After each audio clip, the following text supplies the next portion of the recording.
hello, and welcome to another episode of You First. That's right, it's all things about you, and you.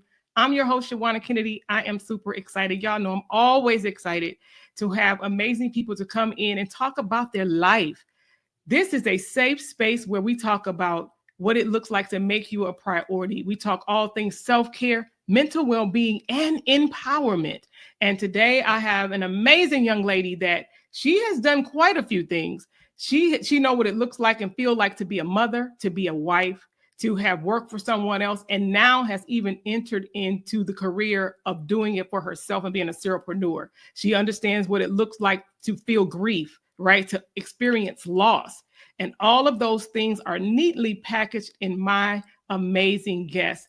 I'm super excited. Won't you help me welcome to the platform, Miss Nita Carlisle. Yes, put your hands together for Miss Nita Carlisle. Hey, and welcome to You First. Welcome to You First. Yes, I'm excited because I get to see you in these social streets, right? We from back home, y'all. I got to just say it up front because she affectionately called me auntie. I've had the experience and to be in her midst and watch her at work amongst her coworkers and to talk about empowerment, right? To talk about what it means to make yourself a priority and to put you first in your life. I want to welcome you to You First. Say hello, say hello to the people. Hello, good afternoon. I am happy to be here and elated to have been chosen. I like that. Y'all hear that? I'm excited. So matter of fact, because I haven't done this in a while. And so for some people, and I know, look, this will mean something to her. Look. Oh yeah. I don't got my handy, but right. I had to bring out the pom-pom. So for those of you who don't know, I'm affectionately called at home. I'm called pom-pom, and that means power over mindset, power over me. So it's not just that I'm an adult that carry a pom-pom. It actually means something to let us know that we have to be okay to cheer for ourselves, but we also challenge ourselves to do more, to go bigger, to go wider, and to put ourselves first, not outside of our creator, but to put ourselves first. Miss Anita, I want to jump into the conversation because the people want to hear your story. This is not about me today. You know, it's always about me, but today is about you. I want to know, when you think about self-discovery, when you think about putting yourself first, I want to know what happened to make you not put you first. truthfully, worrying about everybody else. When I was doing my biography, I was trying to take all of the titles out of it and just come up with me. In the past, I felt selfish worrying about me. I am a fixer by nature. So you could be telling me something going on in my head. I'm like, okay, I gotta do this, gotta do that, gotta do this for this person, and never focused on myself. It honestly took me to get laid off in August from a job I've been at for 7 years, never called off, never been late, always willing to step in and help. If you looked up teamwork in our handbook, it had my picture. I got laid off, and the very next day, it was like, what am I about to do? I don't have to go anywhere. I don't have to do anything. What am I going to do? So it was like, I didn't know what to do. It kind of it scared me because it was like, I'm used to having responsibility, even to the point of in the office, some people called me the office mama. I just prefer to lead a certain way. I don't like bull crap. So if I feel like you gaslight me, I'm gonna check it. And sometimes that's a good thing, but sometimes it was a bad thing. So focusing on what it did make me realize is this year, May 20th, will be 6 years since I lost my dad. I never grieved for myself. So discovering myself, first I went through the fields. I was depressed because I'm like, who are they to take their job back? And stuff just didn't make sense. It was like the week before you gave me an 8% raise. 2 months before that, I just got another promotion. It just looked real crazy. Like, you sure? Like, or as the kids say these days, are you cool? Like, what happened? So focusing on myself, when I started to see people still, even though they knew I don't work there anymore, I would still get the phone calls. I know you don't work there, but I can't get an appointment. but the worker I had ain't answering me.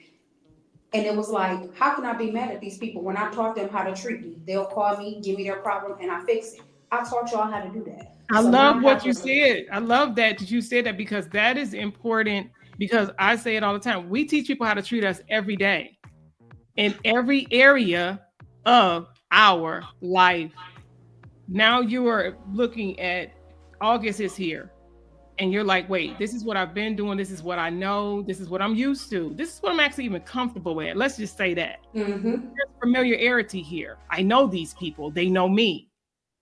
Now, as the world turns and has flipped upside down, and now you're looking at, what am I going to do? And I love that you were honest about even saying, now I'm like, what am I about to do now? Do you believe at that point, one of the things, besides of course, all of the words that you might have said, probably said, as it relates to the employer and why did this happen, right? Yeah, yes. Look, this is the real space. This is the real space. I know you said Listen. you had a few choice words, right? And then some, and then some. It's like, now that you've dealt with that, saying, you know what, I don't like it, but it has happened. I can't explain it, but it has happened. Now I am forced to look at me. And I say by choice or by force, we will have to at some point make ourselves a priority, by choice or by force. And so now you're at this point, you're looking around, and then I want to know, because you also mentioned about losing your dad. I know what that, I actually do know what that feel like. It's only been a couple of years for me. So I've sat in that seat. My heart go out to you and those who may be viewing who have that experience. You're saying you didn't have a chance to grieve, and you said within that time, what were you feeling to then, now I've lost my job. I got to figure out what it is I'm going to do. But then immediately you brought, right behind that conversation, you brought in grief. What was going on? I felt like the little girl sitting in the back seat, playing in his hat, listening to the music while him and my mother sat in the front seat, whatever they were doing. I felt like a kid again. Like, I want to call my daddy and tell him what y'all just did to his baby, and he not here. Mm. So it was kind of like what do I do now? What am I going to do? Sadly for my husband, I turned to shopping. I have a she room. The room looks like 3 hurricanes came in at one time and was battling with who was going to knock stuff down first. Mm-hmm. And it was like, I would go shopping, put the bag in there. Go shopping, put the box in there. To the point where shoes, I'm a sneakerhead. So I'm going to buy 2 and 3 pair of shoes a day, sneaking the bags in, putting it in the room, buying so many shoes. And one day, luckily the girl knew me. She's like, you already got those. Wow. So if I looked around the room, and one day I tripped. And I'm like, I had cut my finger. I'm diabetic. So of course I get nervous for everything. And they woke me up and was like, you got to get your life. Get it together. You ain't going back there. That's not an option. Even if they call you back, you're not going back. That's not an option. So what are you going to do? I had to break the stigma that my family has of therapy is not for us. And I went and laid on somebody's couch and luckily the person I went to allowed me to be my authentic self. So we didn't meet each other on okay, Mrs. Carlisle, how do you feel? She said, how do you want to be addressed? I said, right now, as confused. She said, well, when we get ready to leave, you're going to have to change that name because I'm not writing that down on your certificate. So I'm like, okay. I walked in confused. When I walked out, that's when I started embracing my middle name. And I'm like, I'm Nita Michele. Like, I feel like after a while, after talking to her, I felt like I had retired. And I was like, oh, when I go back to work, I'm going to do what I want to do. I'm not going back to just anything. Y'all going to have to do this. I'm going to have that. I created non-negotiables. So Tuesdays and Thursdays are non-negotiable days in my life. I don't go nowhere if I don't want to. I don't do anything if I don't want to. I don't budge out my bed. I watch Heat of the Night. I hated it watching it coming up with my grandma, but now I'm watching it so much. I'm like, I already seen this one. Bubba gonna do this, and I'm like, yeah, you need to go to work, child. You gotta get yourself together. But the most of it, my husband kept saying, you have 2 things that you love to do. that you done went and got LLCs for? What are you going to do with them? Are you going to wait for somebody to call you to do their work, or are you going to work for yourself? He said, because Lord knows you done spent enough money. What you going to do? And I was like, you are absolutely right. So I was interviewing slowly but surely. The unemployment payment was a slap in my face. And I was like, what you gonna do? You can't help nobody else if you don't help yourself. In this head, I probably got a couple of books. I got some ebooks in my head, some different projects I want to do. And I just needed to get out of my way. And it's almost, August is coming around again. And they still doing what they do at that job. And here I am. I'm like, I could have let y'all stress me out, take me out. But no, this is what I'm going to do. And the building's still standing. I ain't done blew up nothing. I'm good. I'm okay. So what have you done as it relates? Because I do applaud you for going to have a conversation with a professional. And you are right. I mean, and I'm glad the word choice that you used with the stigma, right? Because sometimes it is where we're so stuck in what is, that we don't lean into what God has in front of us to assist us to do for ourselves. So going to the doctor and having those uncomfortable conversations, but much needed conversations. So this is where somebody, if you already know and you've experienced any of this, be okay to get the help that you need for yourself. Be okay to get the help that you need for yourself. What did it look like as you began to peel back some of the layers? Not only, of course, the confusion, and I love that, and I believe in what we say, right? We have to watch, because our words have power. We are in life and death. But then to change in the term confused, I want to know, because you could be still going, and there's nothing wrong with that at all. But I want to know at this point, because that's what's top of mind for me. What are you calling yourself now instead of confused as it relates to that doctor's visit? Confused in the past, confused now, elevated. If it does not elevate, I have to terminate. If you're not taking me to where I need to go, I'm getting more comfortable with going into rooms where I am the table. I'm not waiting for you to give me a seat. I am the table. I'm going into rooms where people want to be there with me. Like, oh, well, come on in. Or we already set this seat for you. Not walking in like looking for a name tag, looking for the name tag. I am my name tag. I am my business card. So it changed a whole lot. And on the confusion side, it was confused about what to do next. Why am I not excelling at this when I know I have this in me? I can help everybody else get this, but why am I not doing it for myself? And it came clear to me that I was scared. Because I have been so much for everybody, I don't want to let anybody down. Totally forgetting about myself. Yeah, that's real. That's real. I love it. And because I know it's still a little fresh. You've gone over a couple of bumps. How is it with your family? Like once you got over, because I know you still love to shop. You may do it a little bit. Oh yeah. You're a little bit better, but yeah, we girls here. We love to shop. What did your family say when they noticed, of course, after the loss, but the changes, this self-discovery, this awakening?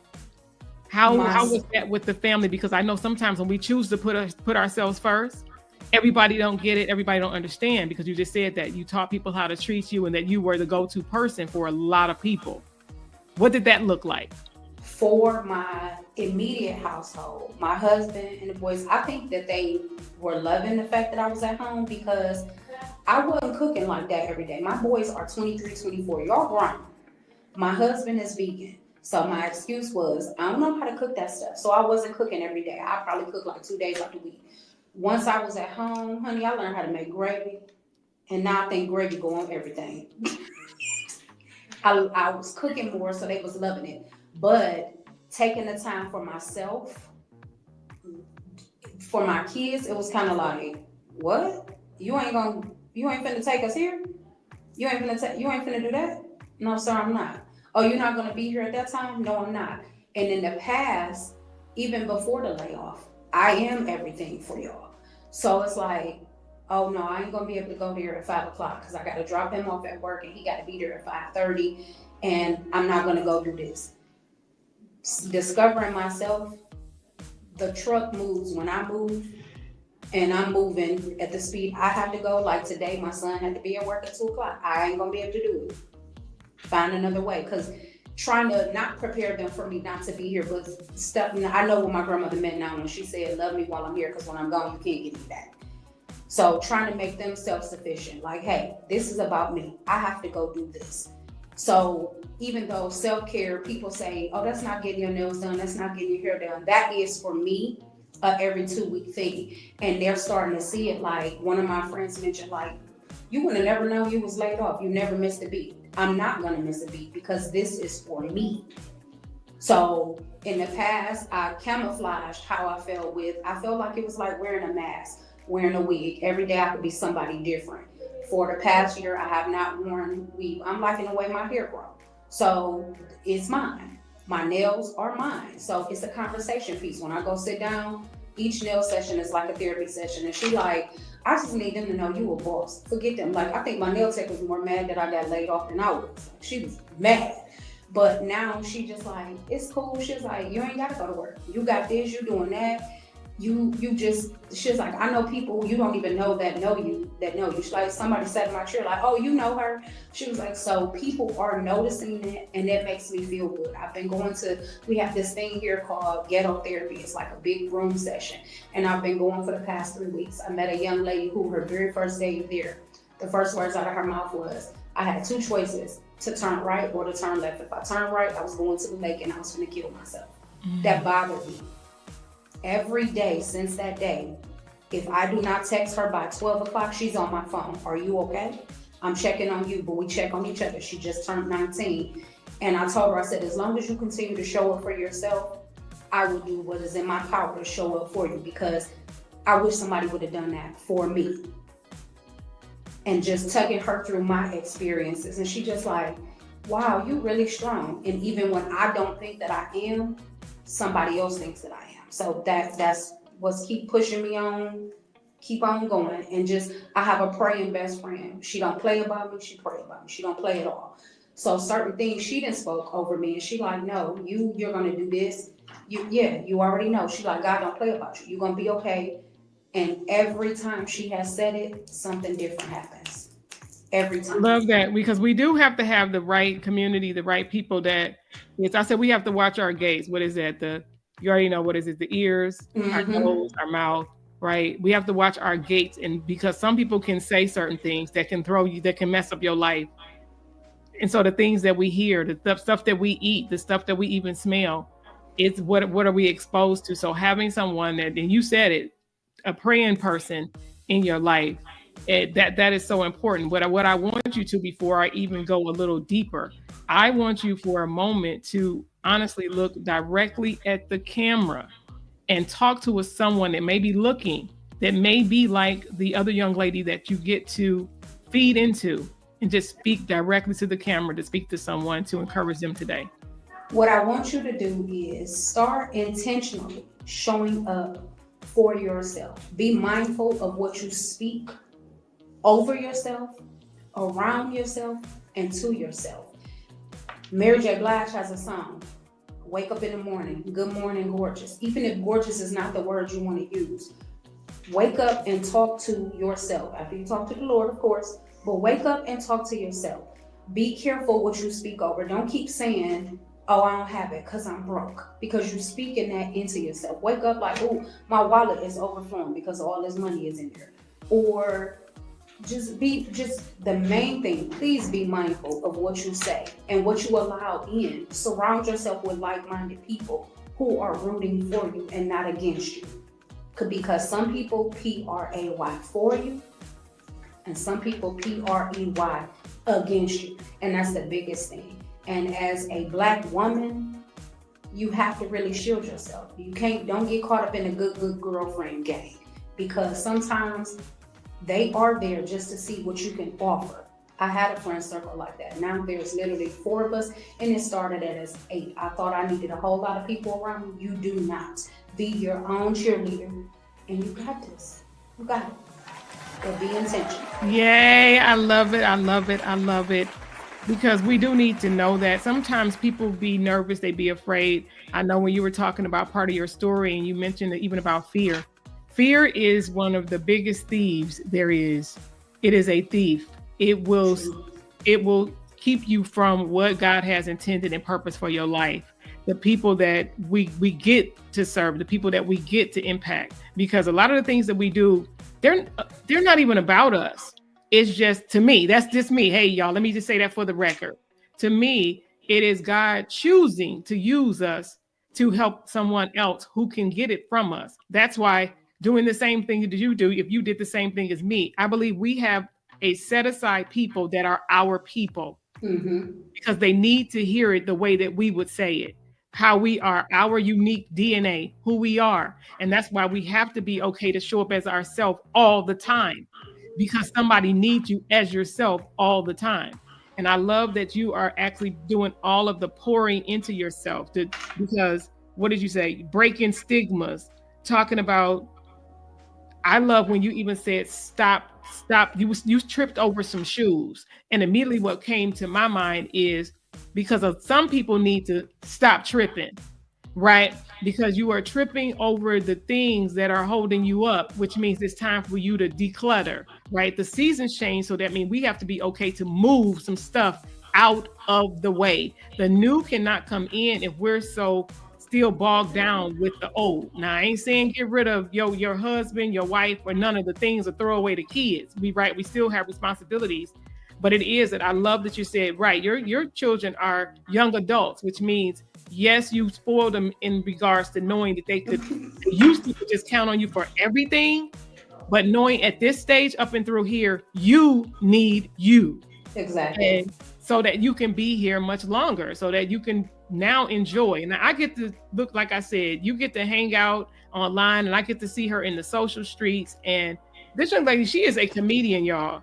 She will have you. I'm just telling you. So if you are not following her, if you're not following her, you need to make sure you are following her on social media, because she's a ham. She is a ham. She is funty. Funty. Look, is that right? Is that a word? That's a word. That's a word. Just add some extra letters in there. Yeah. But you are hilarious. And I know that that's still a part of your big energy. That's a part of your spirit. That is what makes you a magnet. And so I love watching you grow, watching you over the years. Because heck, shoot, how many years ago was that? It's been about 4 or 5. Yeah, that's what I'm about to say. It's been almost 5. So that means you were just really in there. And then even then, the people were loving you and you were doing what you was doing then.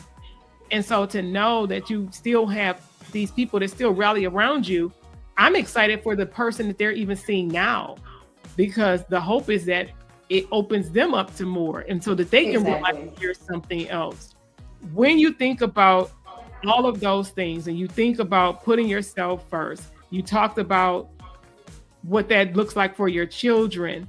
Now, I know definitely he enjoys your cooking, but then let's talk about it as spouses, right? Let's talk about it being married.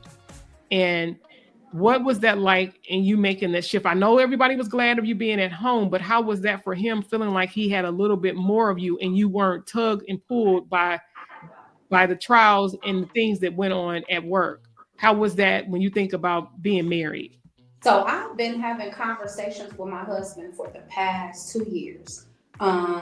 Coming from a toxic work environment and sometimes not knowing how to turn it off before I left out the door, it trickled into the household. And my husband will be like, oh, I hate this season for y'all at work because it's, oh, I don't know if I'm gonna be able to go there because we got mandatory this or I got mandatory that. So when I got the promotion, he was like, you really already been doing this job. The first promotion I got was the heat manager. And he said, you really already been doing this job. You just weren't getting paid for it. And I'm like, you're right. I said, well, it's going to be different because I'm the manager. It was different. Every problem came my way. Every customer at the window. But I turned the narrative around.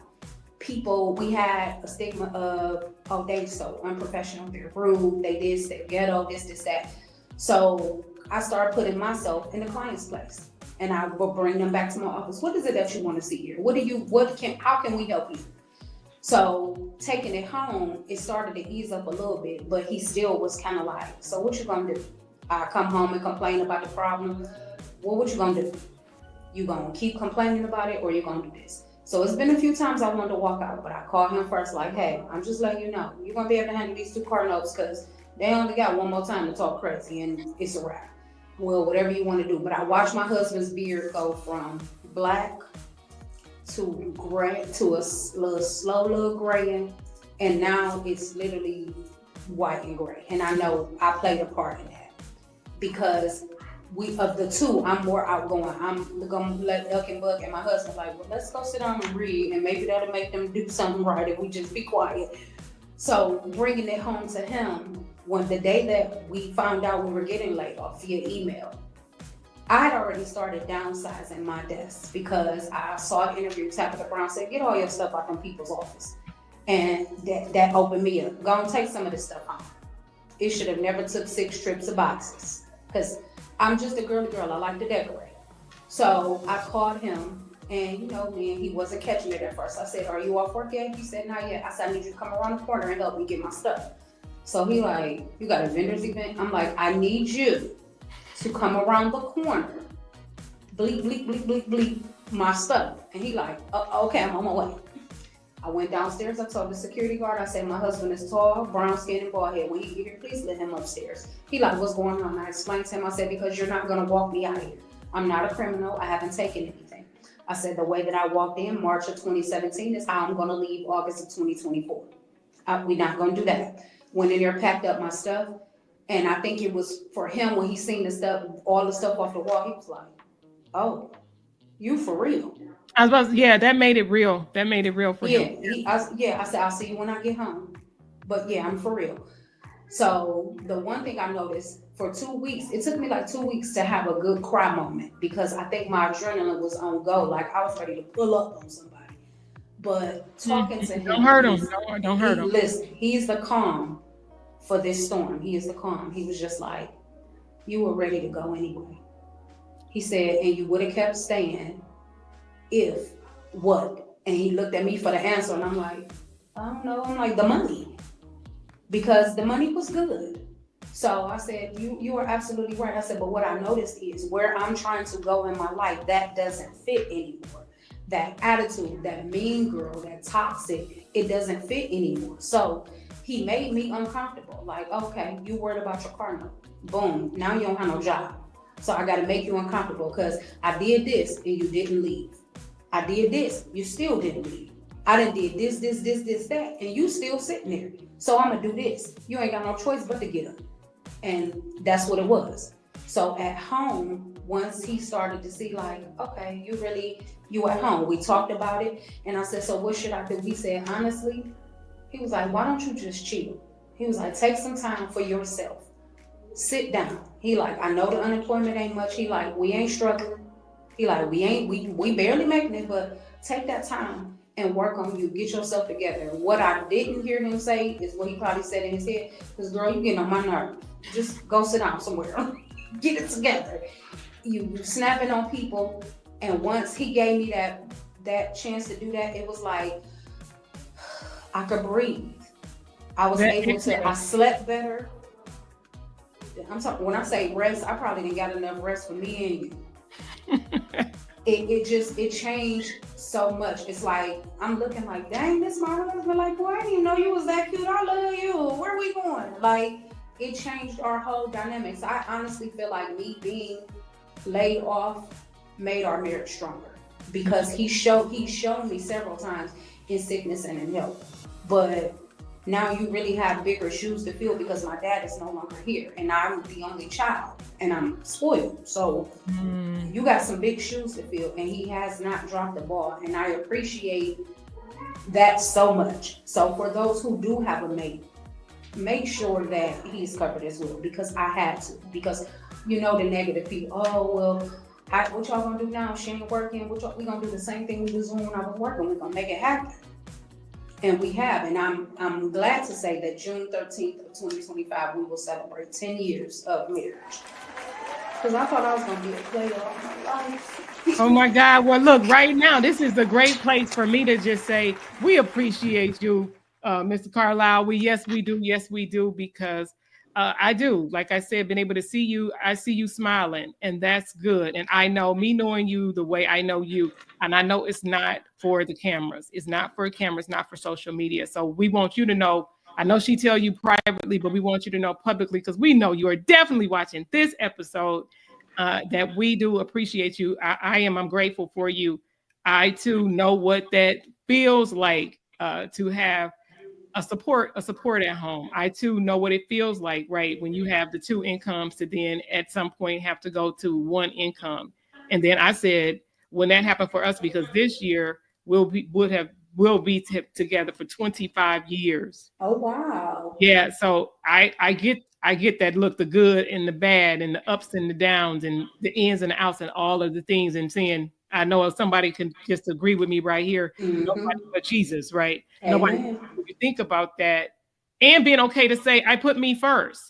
To say, if I'm in a marriage, I know it's another part of me, or because we're not two halves, we're supposed to be two whole people. So let me say that for somebody that's listening to the married folks, it's supposed to be two whole people coming together, not half and half, and we make each other whole. No, we're supposed to be whole when we come together. And so that's what happens, like you said, in sickness and in health, and being there in the good and the bad, because it's at the end of the day, and the beginning of the day, it's like, if you were at the end, are you with the person that you know you wouldn't mind sitting on the side of your bed? Exactly. You know what I'm saying? So I appreciate that. I love this conversation. I know we're going to get a little bit more even into talking about grief. We're going to get to talking about even some things that's a little bit more tender with your experience with your mom and what that looked like, because I think, if you don't mind sharing, somebody would want to know and hear that side, to know what it looks like with addiction. So to even know that means, yes, that's right. We're getting ready for part 2, because she's going to talk about what addiction looks like. You heard her say that she's an only child. She's an only child, to know what that looks like, and still understanding at this stage of making herself a priority and putting her at the top of the to-do list of her life. So somebody on here, you're looking, you're listening, making sure you're tapped into this young lady. Yeah, you can find her all over social media, but definitely, you see that first name? Yeah. See, we're giving honor to the husband on here, Mr. Carlisle. But on Facebook, it is Haynesworth. We know that is the maiden name. And so we do appreciate you. So I'm super excited that you paused for the cause to stop by Self First, because I'm loving this conversation, having a conversation with individuals who can give their heart, allow people to step in, take a peek into their world, to know that they are not alone. And even in this season, right, that things are still happening, but we still have to hold on and understand that we are a gift. You are a gift. You're a gift. And we have to remember to treat ourselves as such, because we got life to live. We have purpose, and there's things that we have to do. So I want to thank y'all for joining us for this episode of You First. Wave at the people, just wave at the people. We're going to do a part 2, y'all, because we're going to talk about some addiction. We're going to find out what's going on next for this young lady and what that looks like to be a mother of 2 adult children. And then now she's gone into entrepreneurship. So stay tuned. Make sure you tap in, and we'll see you again next time on You First. Bye for now.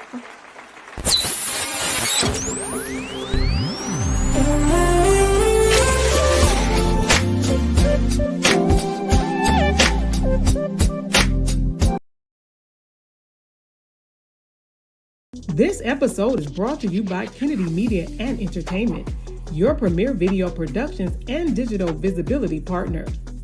Working with business owners just like you to be seen, heard, and paid by elevating your brand with high-impact video content, online visibility strategies, and expert social media management. Ready to stand out in your industry, on and off camera? Contact Kennedy Media today, and let's turn your message into a movement. Because visibility isn't optional, it's essential. Contact KennedyMediaLLC.com, KennedyMediaLLC.com, and let's boost your brand's visibility. It's time for you to be seen, heard, and known for your expertise. Contact us today.